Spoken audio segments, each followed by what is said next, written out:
امریکی میزبان اور صحافی میگھن کھلی نے دعویٰ کیا ہے کہ امریکی عوام ٹرمپ سے کہہ رہے ہیں کہ وہ ایران پر نہیں بلکہ معیشت اور مہنگائی پر توجہ مرکوز کریں۔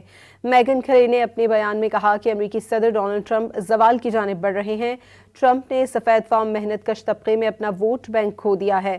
فاکس نیوز کے بوڑھے ناظرین کے علاوہ اس کے لیے کوئی باقی نہیں بچا۔ میگھن کھلی نے کہا کہ عوام کے لیے آبنائے ہرمز، جزیرہ خارق یا خلیجی بحری ناکہ بندی کی کوئی قیمت نہیں۔ وہ اپنے پرس کے بارے میں سوچتے ہیں کہ وہ اپنے گھر کے قرضے کی اقساط، گروسری کے اخراجات اور گاڑی کی قسط بغیر دباؤ کے ادا کر سکیں۔ امریکی میزبان اور صحافی میگھن کھلی نے دعویٰ کیا ہے کہ امریکی عوام ٹرمپ سے کہہ رہے ہیں کہ وہ ایران پر نہیں بلکہ معیشت اور مہنگائی پر توجہ مرکوز کریں۔ میگھن کھلی نے اپنے بیان میں کہا کہ امریکی صدر ڈونلڈ ٹرمپ زوال کی جانب بڑھ رہے ہیں۔